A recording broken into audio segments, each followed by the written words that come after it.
Ceci est un livre audio autogénéré par Google. Livre, La comédie humaine, volume 04. Par Honoré de Balzac. Premier livre, Scène de la vie privée. Partie 1, Béatrix.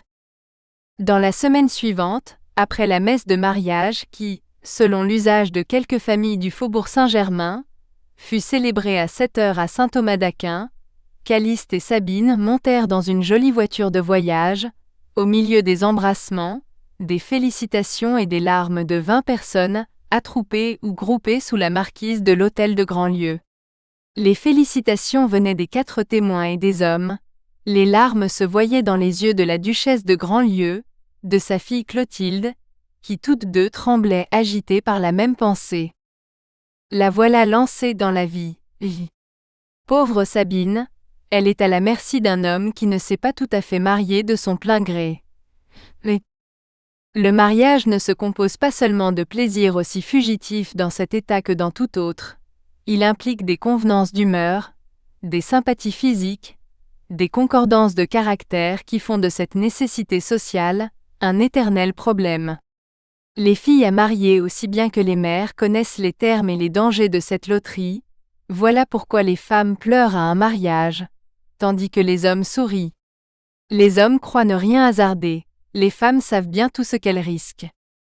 Dans une autre voiture qui précédait celle des mariés, se trouvait la baronne de Guénic, à qui la duchesse vint dire « Vous êtes mère, quoique vous n'ayez eu qu'un fils, tâchez de me remplacer près de ma chère Sabine. » Sur le devant de cette voiture, on voyait un chasseur qui servait de courrier, et à l'arrière 2 femmes de chambre à qui les cartons et les paquets mis par-dessus les vaches cachaient le paysage.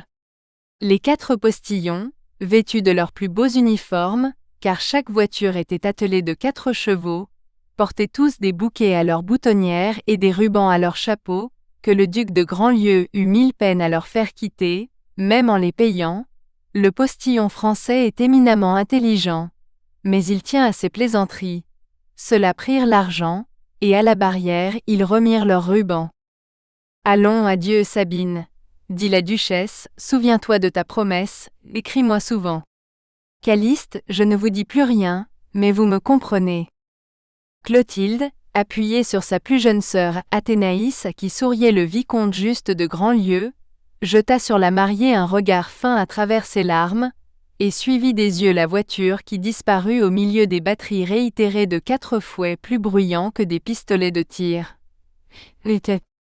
En quelques secondes, le gai convoi atteignit à l'esplanade des Invalides, gagna par le quai le pont d'Iéna, la barrière de Passy, la route de Versailles, enfin le grand chemin de la Bretagne.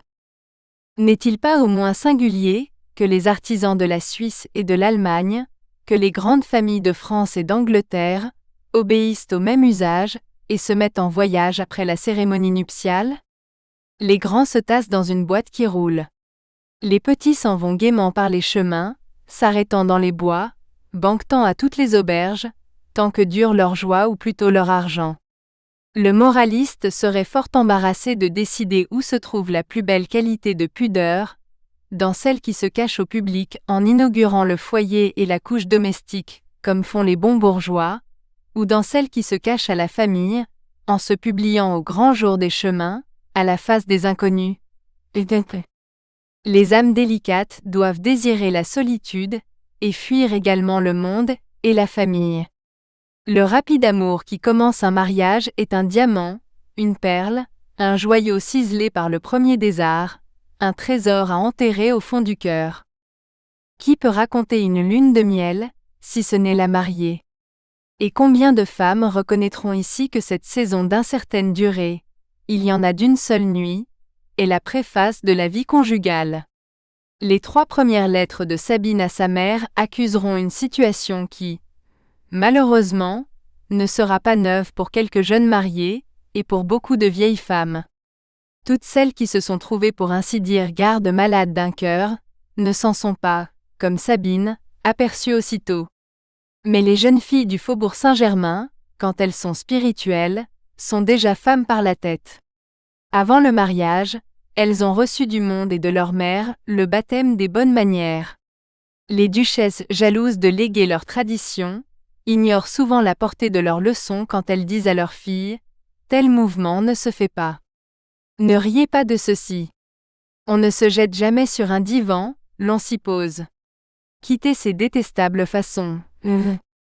Mais cela ne se fait pas, ma chère, etc. » Aussi de bourgeois critiques ont-ils injustement refusé de l'innocence et des vertus à des jeunes filles qui sont uniquement comme Sabine, des vierges perfectionnées par l'esprit, par l'habitude des grands airs, par le bon goût, et qui, dès l'âge de 16 ans, savaient se servir de leurs jumelles.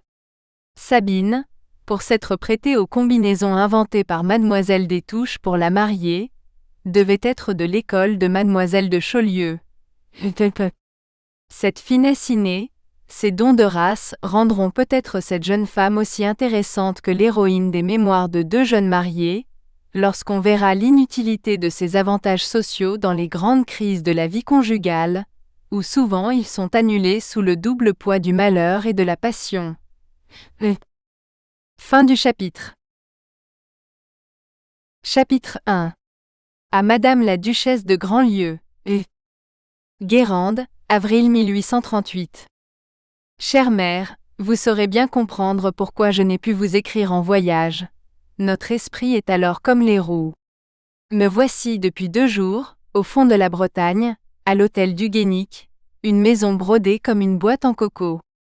Malgré les attentions affectueuses de la famille de Calyste, j'éprouve un vif besoin de m'envoler vers vous, de vous dire une foule de ces choses qui, je le sens, ne se confient qu'à une mère. Calyste s'est marié, chère maman, en conservant un grand chagrin dans le cœur. Personne de nous ne l'ignorait, et vous ne m'avez pas caché les difficultés de ma conduite. Hélas, elles sont plus grandes que vous ne le supposiez. Ah, chère maman, quelle expérience nous acquérons en quelques jours, et pourquoi ne vous dirais-je pas en quelques heures? Toutes vos recommandations sont devenues inutiles, et vous devinerez comment par cette seule phrase. J'aime Calyste comme s'il n'était pas mon mari. C'est-à-dire que si marié à un autre, je voyageais avec Calyste, je l'aimerais et haïrais mon mari. Observez donc un homme aimé si complètement, involontairement, absolument, sans compter tous les autres adverbes qu'il vous plaira d'ajouter. Aussi ma servitude s'est-elle établie, en dépit de vos bons avis. Vous m'aviez recommandé de rester grande, noble, digne et fière pour obtenir de Calyste des sentiments qui ne seraient sujets à aucun changement dans la vie, l'estime, la considération qui doivent sanctifier une femme, au milieu de la famille. Vous vous étiez élevé avec raison sans doute contre les jeunes femmes d'aujourd'hui, qui, sous prétexte de bien vivre avec leur mari, commencent par la facilité, par la complaisance, la bonhomie, la familiarité, par un abandon un peu trop fille, selon vous. Un mot que je vous avoue n'avoir pas encore compris, mais nous verrons plus tard, et qui, s'il faut vous en croire, en font comme des relais pour arriver rapidement à l'indifférence et au mépris peut-être. Souviens-toi que tu es une Grandlieu, m'avez-vous dit à l'oreille. Ces recommandations, pleines de la maternelle éloquence de Dédalus, ont eu le sort de toutes les choses mythologiques. Chère mère aimée, pouviez-vous supposer que je commencerais par cette catastrophe qui termine, selon vous, la lune de miel des jeunes femmes d'aujourd'hui? Quand nous nous sommes vus seuls dans la voiture, Calyste et moi, nous nous sommes trouvés aussi sots l'un que l'autre en comprenant toute la valeur d'un premier mot, d'un premier regard, et chacun de nous, sanctifié par le sacrement, a regardé par sa portière. C'était si ridicule, que, vers la barrière, monsieur m'a débité d'une voix un peu troublée, un discours, sans doute préparé comme toutes les improvisations, que j'écoutais le cœur palpitant, et que je prends la liberté de vous abréger. Ma chère Sabine, je vous veux heureuse, et je veux surtout que vous soyez heureuse à votre manière, a-t-il dit. Ainsi dans la situation où nous sommes au lieu de nous tromper mutuellement sur nos caractères et sur nos sentiments, par de nobles complaisances, soyons tous deux ce que nous serions dans quelques années d'ici. Figurez-vous que vous avez un frère en moi, comme moi je veux voir une sœur en vous. Quoique ce fût plein de délicatesse, Comme je ne trouvais rien dans ce premier speech de l'amour conjugal qui répondit à l'empressement de mon âme, je demeurai pensive, après avoir répondu que j'étais animée des mêmes sentiments. Sur cette déclaration de nos droits à une mutuelle froideur, nous avons parlé pluie et beau temps, poussière, relais et paysage, le plus gracieusement du monde, moi riant d'un petit rire forcé, lui très rêveur. Enfin, en sortant de Versailles, je demandai tout bonnement à Calyste, que j'appelais mon cher Calyste, comme il m'appelait ma chère Sabine, s'il pouvait me raconter les événements qu'il avait mis à 2 doigts de la mort, et auxquels je savais devoir le bonheur d'être sa femme. Il hésita pendant longtemps. Ce fut entre nous l'objet d'un petit débat qui dura pendant 3 relais, moi, tâchant de me poser en fille volontaire et décidée à bouder, lui, se consultant sur la fatale question portée comme un défi par les journaux à Charles X, le roi cédera-t-il?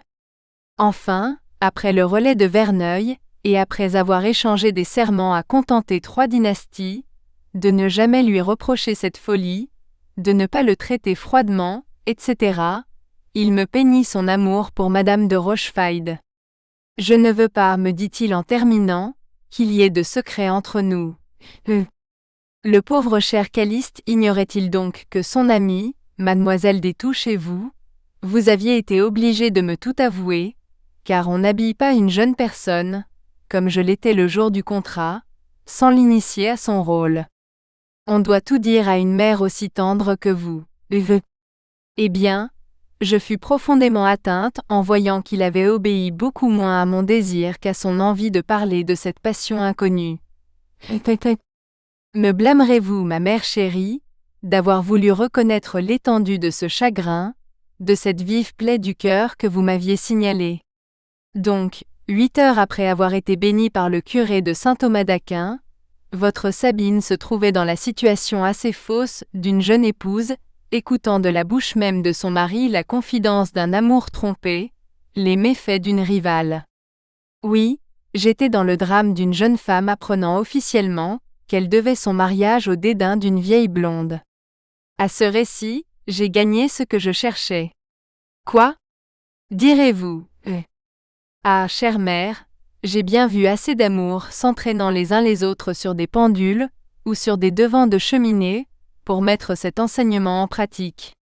Calyste a terminé le poème de ses souvenirs, par la plus chaleureuse protestation d'un entier oubli, de ce qu'il a nommé sa folie. Toute protestation a besoin de signature. L'heureux infortuné m'a pris la main, l'a portée à ses lèvres, puis il l'a gardée entre ses mains pendant longtemps. Une déclaration s'en est suivie, celle-là m'a semblé plus conforme que la première à notre état civil, quoique nos bouches n'aient pas dit une seule parole. J'ai dû ce bonheur à ma verveuse indignation sur le mauvais goût d'une femme assez sotte pour ne pas avoir aimé mon beau, mon ravissant Calyste. On m'appelle pour jouer à un jeu de cartes, que je n'ai pas encore compris. Je continuerai demain. Vous quittez dans ce moment pour faire la 5e à la mouche, ceci n'est possible qu'au fond de la Bretagne. Mais je reprends le cours de mon Odyssée. La 3e journée, vos enfants n'employaient plus le vous cérémonieux, mais le tu des amants. Ma belle-mère, enchantée de nous voir heureux, a tâché de se substituer à vous, chère mère. Et comme il arrive à tous ceux qui prennent un rôle avec le désir d'effacer des souvenirs, elle a été si charmante, qu'elle a été presque vous pour moi. Sans doute elle a deviné l'héroïsme de ma conduite, car, au début du voyage, elle cachait trop ses inquiétudes, pour ne pas les rendre visibles par l'excès des précautions. Quand j'ai vu surgir les tours de Guérande, j'ai dit à l'oreille de votre gendre: « L'as-tu bien oublié ?» Mon mari, devenu mon ange, ignorait sans doute les richesses d'une affection naïve et sincère, car ce petit mot l'a rendu presque fou de joie. Malheureusement, le désir de faire oublier Madame de Rochefide m'a mené trop loin. Que voulez-vous? J'aime, et je suis presque portugaise, car je tiens plus de vous que de mon père. Calyste a tout accepté de moi, comme acceptent les enfants gâtés, il est fils unique d'abord. Entre nous, Je ne donnerai pas ma fille, si jamais j'ai des filles, à un fils unique. C'est bien assez de se mettre à la tête d'un tyran, et j'en vois plusieurs dans un fils unique. Ainsi donc nous avons interverti les rôles. Je me suis comportée comme une femme dévouée. Il y a des dangers dans un dévouement dont on profite. On y perd sa dignité. Je vous annonce donc le naufrage de cette demi-vertu. La dignité n'est qu'un paravent placé par l'orgueil, et derrière lequel nous enrageons à notre aise. Que voulez-vous, maman? Vous n'étiez pas là, je me voyais devant un abîme. Si j'étais restée dans ma dignité, j'aurais eu les froides douleurs d'une sorte de fraternité, qui certes, serait tout simplement devenue de l'indifférence. Et quel avenir me serais-je préparé? Mon dévouement a eu pour résultat de me rendre l'esclave de Caliste. Reviendrai-je de cette situation? Nous verrons, quant à présent, elle me plaît. J'aime Caliste. Je l'aime absolument avec la folie d'une mère qui trouve bien tout ce que fait son fils, même quand elle est un peu battue par lui. 15 mai. Jusqu'à présent donc, chère maman, le mariage s'est présenté pour moi sous une forme charmante. Je déploie toute ma tendresse pour le plus beau des hommes qu'une sotte a dédaigné pour un croque-note, car cette femme est évidemment une sotte, et une sotte froide, la pire espèce de sotte. Je suis charitable dans ma passion légitime. Je guéris des blessures en m'en faisant d'éternelles. Oui, plus j'aime Caliste, plus je sens que je mourrais de chagrin si notre bonheur actuel cessait. Je suis d'ailleurs l'adoration de toute cette famille et de la société qui se réunit à l'hôtel du Guénic, tous personnages nés dans des tapisseries de haute lice, et qui s'en sont détachés pour prouver que l'impossible existe. Un jour, où je serai seule, je vous peindrai ma tante Zéphirine, mademoiselle de Pen-Hoël, le chevalier du Halga, les demoiselles Kergarouët, etc. Il n'y a pas jusqu'aux 2 domestiques qu'on me permettra, je l'espère, d'emmener à Paris, Mariotte et Gasselin, qui ne me regardent comme un ange descendu de sa place dans le ciel, et qui tressaillent encore quand je leur parle, qui ne soient des figures à mettre sous verre. Ma belle-mère nous a solennellement installés dans les appartements précédemment occupés par elle, et par feu son mari. Cette scène a été touchante. J'ai vécu toute ma vie de femme, heureuse ici, nous a-t-elle dit, que ce vous soit un heureux présage, mes chers enfants. Et elle a pris la chambre de Caliste. Cette sainte femme semblait vouloir se dépouiller de ses souvenirs et de sa noble vie conjugale, pour nous en investir. La province de Bretagne, cette ville, cette famille de mœurs antiques, tout, malgré des ridicules qui n'existent que pour nous autres rieuses parisiennes, a quelque chose d'inexplicable, de grandiose jusque dans ses minuties, qu'on ne peut définir que par le mot sacré. Tous les tenanciers des vastes domaines de la maison du Guénic, rachetés comme vous savez par mademoiselle des Touches, que nous devons aller voir à son couvent, sont venus encore nous saluer. Ces braves gens, en habits de fête, exprimant tous une vive joie de savoir Caliste redevenu réellement leur maître, m'ont fait comprendre la Bretagne, la féodalité, la vieille France. Ce fut une fête que je ne veux pas vous peindre. Je vous la raconterai. La base de tous les baux a été proposée par ces gars eux-mêmes. Nous les signerons après l'inspection que nous allons passer de nos terres engagées depuis 150 ans. Mademoiselle de Pen-Hoël nous a dit que les gars avaient accusé les revenus avec une véracité peu croyable à Paris. Nous partirons dans 3 jours, et nous irons à cheval. À mon retour, chère mère, je vous écrirai. Mais que pourrais-je vous dire, si déjà mon bonheur est au comble? Je vous écrirai donc ce que vous savez déjà, c'est-à-dire combien je vous aime. Fin du chapitre. Chapitre 2. De la même à la même. Nantes, juin.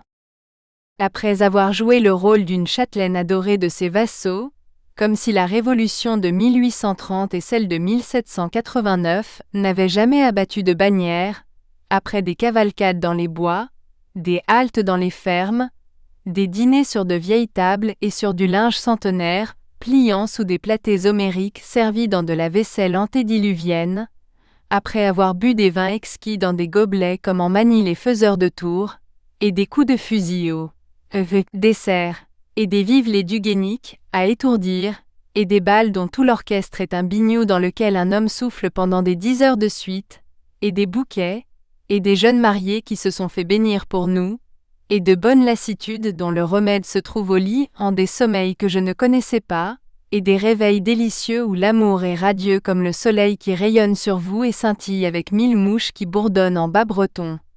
Enfin, après un grotesque séjour au château du Guénic, où les fenêtres sont des portes cochères, et où les vaches pourraient paître dans les prairies de la salle, mais que nous avons juré d'arranger, de réparer, pour y venir tous les ans aux acclamations des gars du clan de Guénic, dont l'un portait notre bannière, je suis à Nantes. Ah, quelle journée que celle de notre arrivée au Guénic! Le recteur est venu, ma mère, avec son clergé, tous couronnés de fleurs, nous recevoir, nous bénir en exprimant une joie. J'en ai les larmes aux yeux en t'écrivant. Et ce fier Calyste, qui jouait son rôle de seigneur comme un personnage de Walter Scott. Monsieur recevait les hommages, comme s'il se trouvait en plein XIIIe siècle. J'ai entendu les filles, les femmes se disant, « Quel joli seigneur nous avons », comme dans un chœur d'opéra comique. Les anciens discutaient entre eux, la ressemblance de Calyste avec les du Guénic qu'ils avaient connus. Ah, la noble et sublime Bretagne, quel pays de croyance et de religion! Mais le progrès la guette, on y fait des ponts, des routes, les idées viendront, et adieu le sublime. Les paysans ne seront certes jamais ni si libres ni si fiers que je les ai vus, quand on leur aura prouvé qu'ils sont les égaux de Calyste, si toutefois ils veulent le croire. Après le poème de cette restauration pacifique et les contrats signés, nous avons quitté ce ravissant pays toujours fleuri, gai, sombre et désert tour à tour, et nous sommes venus agenouiller ici notre bonheur, devant celle à qui nous le devons. Calyste et moi, nous éprouvions le besoin de remercier la postulante de la visitation. Mais, en mémoire d'elle, il écartèlera son écu de celui des Détouches qui est, partie coupée, tranchée, taillée d'or et de sinople. Il prendra l'un des aigles d'argent pour un de ses supports, et lui mettra dans le bec cette jolie devise de femme, « Souviennez-vous ». Nous sommes donc allés hier au couvent des dames de la Visitation, où nous a mené l'abbé Grimont, un ami de la famille du Guénic, qui nous a dit que votre chère Félicité, maman, était une sainte. Elle ne peut pas être autre chose pour lui, puisque cette illustre conversion l'a fait nommer vicaire général du diocèse. Mademoiselle Détouche n'a pas voulu recevoir Calyste, et n'a vu que moi. Je l'ai trouvée un peu changée, pâlie et maigrie, elle m'a paru bien heureuse de ma visite. Dis à Calyste, s'est-elle écriée tout bas, que c'est une affaire de conscience et d'obéissance si je ne le veux pas voir, car on me l'a permis, mais je préfère ne pas acheter ce bonheur de quelques minutes par des mois de souffrance. Ah, si tu savais combien j'ai de peine à répondre quand on me demande « À quoi pensez-vous » La maîtresse des novices ne peut pas comprendre l'étendue et le nombre des idées qui me passent par la tête, comme des tourbillons. Par instants je revois l'Italie ou Paris avec tous leurs spectacles, tout en pensant à Calyste qui, dit-elle avec cette façon poétique si admirable, et que vous connaissez, est le soleil de ses souvenirs. J'étais trop vieille pour être acceptée aux Carmélites, et je me suis donnée à l'ordre de saint François de Sales, uniquement parce qu'il a dit « Je vous déchausserai la tête au lieu de vous déchausser les pieds », en se refusant à ces austérités qui brisent le corps. C'est en effet la tête qui pêche. Le Saint-Évêque a donc bien fait de rendre sa règle austère pour l'intelligence, et terrible contre la volonté. Voilà ce que je désirais, car ma tête est la vraie coupable, elle m'a trompé sur mon cœur jusqu'à cet âge fatal de 40 ans, où si l'on est pendant quelques moments 40 fois plus heureuse que les jeunes femmes, on est plus tard 50 fois plus malheureuse qu'elles. Eh bien mon enfant, es-tu contente ? M'a-t-elle demandé en cessant avec un visible plaisir de parler d'elle. Vous me voyez dans l'enchantement de l'amour et du bonheur, lui ai-je répondu. Calyste est aussi bon et naïf qu'il est noble et beau, m'a-t-elle dit gravement. Je t'ai instituée mon héritière. tu possèdes, outre ma fortune, le double idéal que j'ai rêvé. Je m'applaudis de ce que j'ai fait, a-t-elle repris après une pause. Maintenant, mon enfant, ne t'abuse pas. Vous avez facilement saisi le bonheur, vous n'aviez que la main à étendre, mais pense à le conserver. Quand tu ne serais venu ici que pour en remporter les conseils de mon expérience, ton voyage serait bien payé. Caliste subit en ce moment une passion communiquée, tu ne l'as pas inspirée. Pour rendre ta félicité durable, tâche, ma petite, d'unir ce principe au premier. Dans votre intérêt à tous deux, essaie d'être capricieuse, sois coquette, un peu dure, il le faut. Je ne te conseille pas d'odieux calculs, ni la tyrannie, mais la science. Entre l'usure et la prodigalité, ma petite, il y a l'économie. Sache prendre honnêtement un peu d'empire sur Caliste. Voici les dernières paroles mondaines que je prononcerai, je les tenais en réserve pour toi, car j'ai tremblé dans ma conscience de t'avoir sacrifié pour sauver Caliste. Attache-le bien à toi, qu'il ait des enfants, qu'il respecte en toi leur mère. Enfin, me dit-elle d'une voix émue, arrange-toi de manière qu'il ne revoie jamais Béatrix. Ce nom nous a plongés toutes les deux dans une sorte de torpeur, et nous sommes restés les yeux dans les yeux l'une de l'autre, échangeant la même inquiétude vague. Retournez-vous à Guérande ? Me demanda-t-elle. Oui, lui dis-je. Eh bien, n'allez jamais aux touches. J'ai eu tort de vous donner ce bien. Et pourquoi ? Enfant, les touches sont pour toi le cabinet de Barbe-Bleue, car il n'y a rien de plus dangereux que de réveiller une passion qui dort. Je vous donne en substance, chère mère, le sens de notre conversation. Si mademoiselle Destouches m'a fait beaucoup causer, elle m'a donné d'autant plus à penser que, dans l'enivrement de ce voyage et de mes séductions avec mon Caliste, j'avais oublié la grave situation morale dont je vous parlais dans ma première lettre. Après avoir bien admiré Nantes, une charmante et magnifique ville, après être allé voir sur la place Bretagne l'endroit où Charette est si noblement tombée, nous avons projeté de revenir par la Loire à Saint-Nazaire, puisque nous avions fait déjà par terre la route de Nantes à Guérande. Décidément, un bateau à vapeur ne vaut pas une voiture. Le voyage en public est une invention de monstres modernes, le monopole.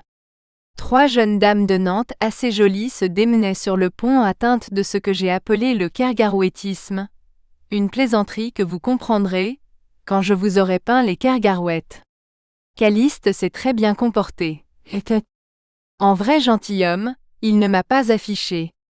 Quoique satisfaite de son bon goût, de même qu'un enfant à qui l'on a donné son premier tambour, j'ai pensé que j'avais une magnifique occasion d'essayer le système recommandé par Camille Maupin, car ce n'est certes pas la postulante qui m'avait parlé.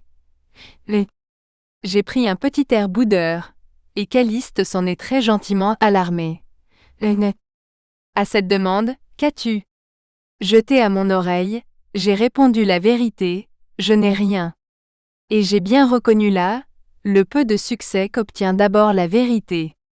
Le mensonge est une arme décisive dans les cas où la célérité doit sauver les femmes et les empires. Caliste est devenu très pressant, très inquiet. Je l'ai mené à l'avant du bateau dans un tas de cordages, et là, d'une voix pleine d'alarme, sinon de larmes, je lui ai dit les malheurs, les craintes d'une femme dont le mari se trouve être le plus beau des hommes. Ah ! Caliste, me suis-je écrié, il y a dans notre union un affreux malheur.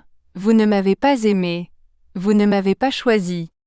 Vous n'êtes pas resté planté sur vos pieds comme une statue, en me voyant pour la première fois.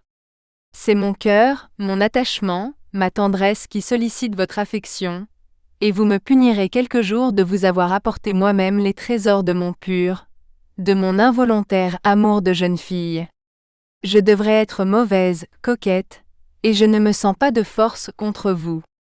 Si cette horrible femme, qui vous a dédaigné, se trouvait à ma place ici, vous n'auriez pas aperçu ces 2 affreuses bretonnes, que l'octroi de Paris classerait parmi le bétail. Caliste, ma mère, a eu 2 larmes dans les yeux, il s'est retourné pour me les cacher, il a vu la bascindre, et a couru dire au capitaine de nous y débarquer. On ne tient pas contre de telles réponses, surtout quand elles sont accompagnées d'un séjour de 3 heures dans une chétive auberge de la Basse-Indre, où nous avons déjeuné de poissons frais. Nous espérons que vous avez apprécié cet aperçu. Pour continuer à écouter ce livre audio sur Google Play Livres, utilisez le lien dans la description de la vidéo.